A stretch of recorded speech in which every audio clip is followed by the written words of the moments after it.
Narito ang kwento sa Filipino, Tagalog, walang dagdag na pamagat o paliwanag. Ang kasalukuyang petsa ay Enero 29, 2026.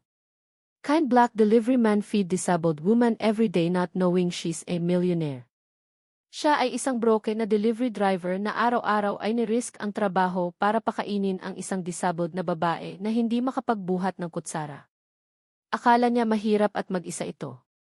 Pero nang gumuho ang buhay niya, inihayag nito ang lihim na pagkatao na nagpabago sa lahat.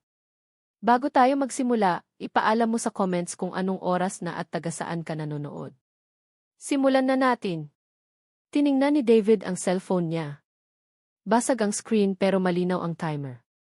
3 minutes, 2 minutes, at 59 seconds para ma-deliver ang order sa pinto o babagsak ang rating niya sa baba ng 4.8. Kung babagsak sa baba ng 4.8, mawawala ang gold tier status. Kung mawala ang gold tier, mawawala ang weekend search pricing. At kung mawala ang search pricing, walang makukuhang bagong sapato si Maya para sa school. Pinunasan ni David ang pawis sa noo, inayos ang faded blue baseball cap. Hinigpitan niya ang straps ng malaking square black delivery backpack. Insulated ito, mabigat, at nakakadagan sa balikat na parang yoke. Hindi siya pwedeng tumigil. Hindi siya pwedeng huminga. 32 anyo si David. May degree siya sa graphic design na ngayon ay nagsisilbing coaster lang ng water bottle niya at may 6 na taong gulang na anak na akala ay superhero siya. Ngayon, nagbibisikleta siya ng 20 milya araw-araw para lang may bubong silang matitirhan. Ikinabit niya ang bike sa kalawang na railing ng lumang ivy-covered brownstone sa 4th Street. Maganda ang kapitbahayan, old money, pero ang bahay na to parang nakalimutan na. Nakasarado ng mahigpit ang kortina. Manipis na alikabok ang natatakip sa porch.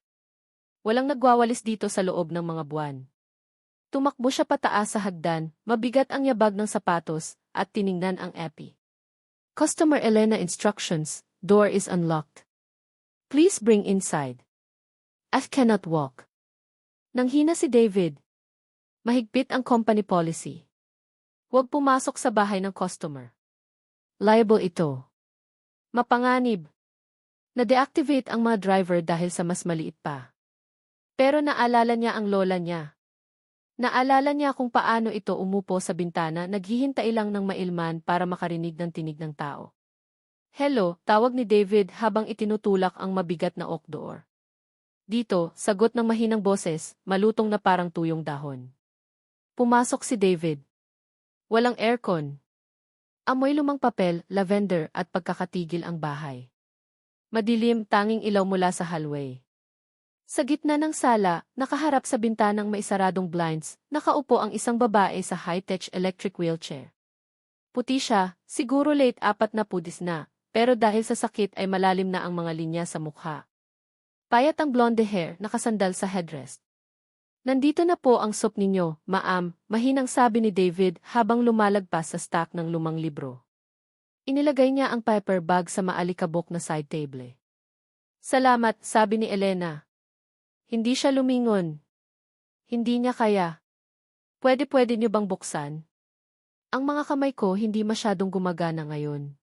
Tiningnan ni David ang phone. May bagong order request. Pick up in 4 minutes. Kung manatili siya, magiging late siya.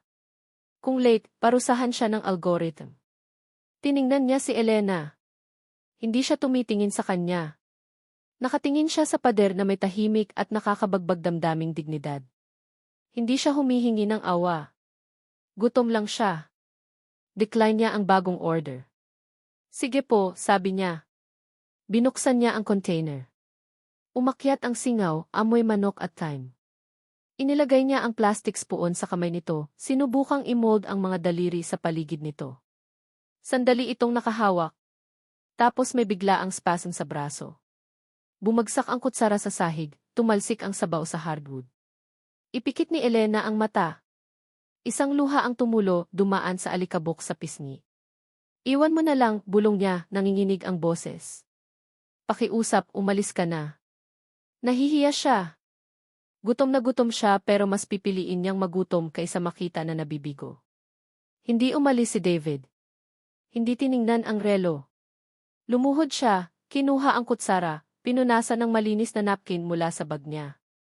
Hinila niya ang mabigat na wooden chair papalapit sa kanya. May maliit akong anak na si Maya, sabi niya ng casual, isawsaw ang kutsara sa sabaw. Ayaw niyang kumain ng soup maliban kung gagawin nating airplane ang kutsara. Pinapagawa niya pa sa kin ang sound effects at lahat. Nagmulat si Elena, nagulat sa tono niya. Hindi niya tinatrato na parang pasyente. Hindi parang biktima. Tinatrato niya ito na parang tao. Promise hindi ko gagawin ang airplane noises para sa iyo maliban kung talagang gusto mo. Ngumiti si David, kumukurap ang mata sa gilid. I think can manage without the sound effects, bulong ni Elena, may multo ng ngiti. Open up, mahinang sabi ni David. Pinakain niya ito. Hindi nagmadali. Hindi tiningnan ang phone. Nakaupo siya roon sa pawisan niyang brown t-shirt at blue cap, ang malaking black backpack, nakasabit pa rin sa balikat, pinakakain ang isang estranghero hanggang maubos ang mangkok. Salamat, sabi nito pagkatapos. Wala kang kaalam-alam. Ako si David, sabi niya habang tumayo at inaayos ang basura. Elena, makikita kita bukas. Late siya sa susunod na 3 delivery. Nawala ang bonus niya sa araw na yon. Umuwi siya na $4 kulang. Pero kinabukasan, nang dumating ang order para kay Elena, kinuha niya ito. Naging routine na. Araw-araw alas negatibo 1 ng hapon, dumarating si David. Dala niya ang lunch nito. Minsan soup, minsan pasta, minsan smoothie lang. Nakaupo siya sa maalikabok na upuan. Pinapakain niya ito. Natuto siya tungkol dito. Sinabi nitong dating painter ito bago kinuha ng Jethit ang mga kalamnan. Sinabi nitong mahal niya ang dagat, miss na miss ang tunog ng alon sa dalampasigan. Sinabi rin niya tungkol kay Maya. Pinakita niya ang picture sa basag na phone. Kailangan niya ng braces, buntong hininga ni David isang Martes habang pinupunasan ang tomato sauce sa baba ni Elena. At gusto niyang mag-ballet lessons. Sinabi ko, Daddy's working on it. Mabuting ama ka, David, sabi ni Elena, malambot ang mata. Karamihan, hindi tumitigil. Hindi nakakakita. Bakit hindi tumutulong ang pamilya mo? Tanong ni David, hindi na napigilan. Malaki tong bahay. Dapat hindi ka mag-isa. Tumigas ang mukha ni Elena. Nakita ng pamilya ko na abala ang sakit ko. Matagal akong pakainin. Matagal akong pakinggan. Inilagay nila ako rito, nag-set up ng autopay para sa bills, at bumibisita lang sa Pasko. Karaniwan. Their loss, sabi ni David habang kinakayod ang yogurt cup. Magaling ka magbiro kahit corny na dad jokes. Tumawa si Elena. Mahina at raspy, pero totoo. Pero hindi mabait ang mundo sa labas ng maalikabok na sala. 2 buwan pagkatapos, pumasok si David. Wala ng blue cap. Wala ng black delivery bag, gulubot ang brown t-shirt at pula ang mata. Umupo siya para pakainin ito, pero nanginginig ng husto ang kamay kaya natapon ang tubig. David, tanong ni Elena. Mas malakas na ang boses niya kaysa noong mga nakaraang buwan. Ano ng problema? Inilagay ni David ang baso at itinakip ang mukha sa kamay. Malalim at nanginginig ang hininga. Ninakaw ang bike ko, choke niya. Oh, David, hindi.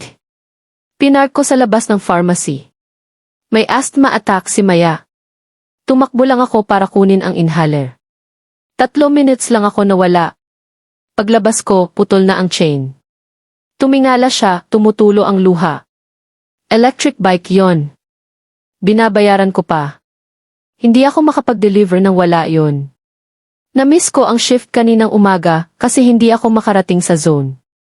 Deactivated na ang account ko dahil sa failure to fulfill scheduled hours. Tinitigan siya ni Elena, heartbreak sa mata. David, may durent ako sa Biyernes, sabi niya, walang buhay ang boses. 3 araw ako para makabuo ng $1,200 o kaya nasa kalye na kami. Hindi ko alam ang gagawin ko. Kinuha niya sa bulsa ang resibo. Ito na ang huling order na maibibigay ko sa'yo, Elena. Ako na nagbayad nito. Gusto ko lang siguradong makakain ka ngayon. Tinitigan ni Elena ang resibo. Ginamit mo ang pera mo kahit nawalan ka ng trabaho. Hindi ko matiis na gutom ka, sabi ni David. Gusto ko lang magpaalam ng maayos. Kinuha niya ang kutsara. Isang huling kain. Gawin nating maganda. Dahan-dahan niyang pinakain ito, tinatamasa ang tahimik na pagkakaibigan sa madilim na kwarto.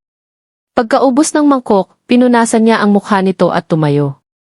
Yumuko siya at hinalikan ito sa noo. Paalam, Elena. Mag-ingat ka. Tumalikod siya patungo sa pinto, mabigat ang hakbang. David, tumigil ka. Hindi na malutong ang boses. Malakas at utos na. Kailangan ko nang umalis, Elena. May pawn shop akong pupuntahan para ipangako ang relo ko. Buksan mo ang kortina, utos nito. Napatigil si David. Elena, ang liwanag. Buksan mo, sabi nito, matindi ang mata. Pakiusap. Buntong hininga si David at lumakad sa malaking bintana. Hinanap ang mabigat na cord at hinila. Bumaha ng liwanag ang kwarto.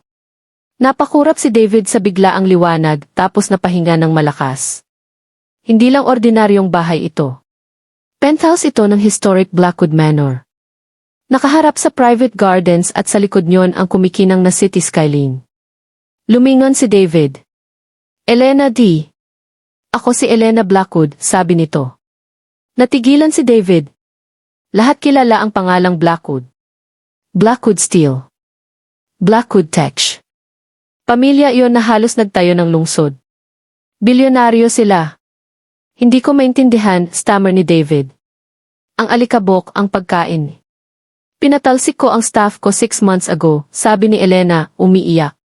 Mga nurse, chef, assistant, kasi pag pinapakain nila ako, tumitingin sila sa relo.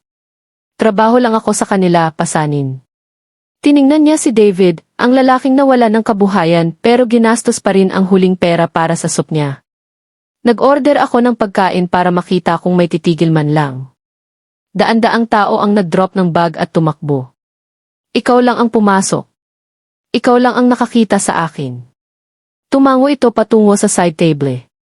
Buksan mo ang top drawer. Binuksan ni David. May makapal na cream-colored envelope. Buksan mo. Nanginginig ang kamay niya. Sa loob, second na $50,000. Nabitawan ni David ang envelope. Hindi ko matatanggap to. Hindi yan charity, matigas na sabi ni Elena. Back pa yan para sa nursing care, para sa pagkakaibigan na nagpatagal sa buhay ko. Sobra na yan. Hindi pa tapos. Kailangan ko ng personal manager, may magdadrive sa akin sa dagat, may magpapakain sa akin nang hindi ako pakiramdam na sira. Salary, $150,000 kada taon, full benefits, at tinawagan ko na ang Effie Jude's Academy. Si Maya, pasok na sa fall. Covered na ang tuition. Lumuhod si David, umiiyak. Ang upa, ang bike, ang takot, lahat bumagsak. Umiiyak siya para sa lola niya, para kay Maya, at para sa babaeng nagligtas sa kanya. Bakit, choke niya? Dahil hindi mo alam, bulong ni Elena. Akala mo mahirap ako. Akala mo sira ako. Pero tinrato mo pa rin akong reyna. Tiningnan niya ito ng may mischievous glint. So, tatanggapin mo ba ang trabaho o kakainin ko mag-isa tong yogurt? Tumawa si David, pinunasan ang mukha gamit ang shirt. Lumapit siya sa wheelchair, hindi na delivery boy, kundi partner na. Tatanggapin ko, sabi niya, hinawakan ang kamay nito. Pero hindi ko pa rin gagawin ang airplane noises. E di tingnan natin, ngiti ni Elena. Tingnan natin. Binigay ni David ang huling pera para pakainin ang estranghero, hindi alam na milyonaryo ito. Gagawin mo rin ba? Sabihin mo sa comments. Kung naantig ang puso mo sa kwentong ito, like at subscribe para sa higit pang kwento ng pag-asa.